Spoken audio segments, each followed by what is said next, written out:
तो का लो भाई लोग, उम्मीद करता नहीं कि भाई सबको बढ़िया हो और मस्त हो कि अपना लाइफ में बढ़िया अच्छे और मस्त रह जाए भाई। तो चल आज के वीडियो में रसिका स्वागत बहुत जय भाई, चैनल पर आए सब्सक्राइब कर लो ताकि जो भी वीडियो बनाए तो जाके पास वीडियो पहुंच जाए। तो आज के वीडियो में सबको के दिल से स्वागत बा और जय भाई वीडियो देख रहा एकदम शुरू से तक देखी जा, बहुत मजा आवेला वीडियो में, बहुत मजा आवेला बा।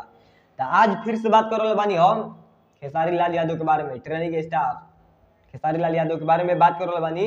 बहुत बेहतरीन गाना लेके आवत हो हमनी के बीच में, सुपर हिट गाना, एकदम ट्रेंड करे वाला गाना आ रहा बा हमनी के बीच में, ठीक बा।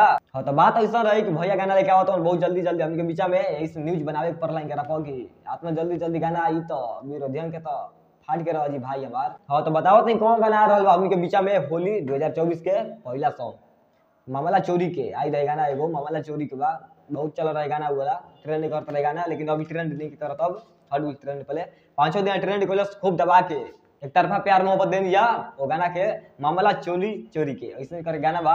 बहुत बेहतरीन गाना रहे, बहुत बेहतरीन, मतलब सुनला के बाद मिजाज एकदम खुश होता है, दिल खुश होता है भाई हमार। भैया के गाना आ रहा बहुत जल्दी हम के बीच में, प्यार से बात देवे के बाद फिर दबा के एक तरफा मोहब्बत करे के बाद खेसारी भैया के।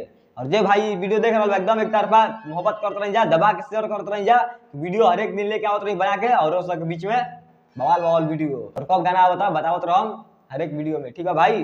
तार अलवा भैया के गाना एगो बहुत जल्दी जबरदस्त गाना बा, जोगिरा सारा रहा, देख रहल भैया जोगिरा सारा रहा बहुत जल्दी आवता बीच में हमनी के, प्यार से बात एक बार, ठीक बा, बहुत जल्दी। सबर के फल मीठा वाला पता बा नु, तो सबर करी जा, गाना तो बहुत अच्छा बढ़िया बेहतरीन गाना बा।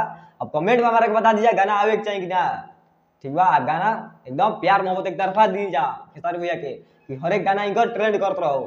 तो जोगिरा सारा रहा बहुत अच्छा गाना, बहुत बेहतरीन बा, पोस्टर देखला के बाद बुझा जाता है बहुत बेहतरीन बा, कितना बेहतरीन बा गाना, ठीक बा, कितना सुपर हिट गाना बा, बाजी बहुत दबा के और शेयर कर जा, इतना दबा के इतना शेयर कर जा कि भैया वायरल हो जा, आते आते गाना एकदम एक नंबर ट्रेंड में। इतना गाना अच्छा बढ़िया, देख लीजिए पोस्टर जोगिरा सारा रहा, जब थंबनेल ऐसा बढ़िया, जब टाइटल ऐसा बा भाई जोगिरा सारा रहा, तब गाना क्वेश्चन हो रहे।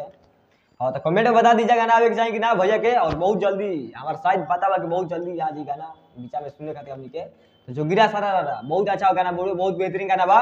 तो ऐसे फुल सपोर्ट करते रह जा अपना खेसारी भैया के, एक तरफा मोहब्बत देते रह जा और एक तरफा इहो चैनल पर मोहब्बत देते रह जा अपने भाई के कि हर एक दिन वीडियो बना के लेके आवत रही रोशक मनोरंजन खातिर। और कब गाना आवता अपन ब्रांड के खेसारी लाल यादव के बतावत रही। तो चल तानी भाई मिलो फिर अगला वीडियो में और लेके कुछ अलग अंदाज में, चल तानी भाई, जय भोजपुरिया समाज।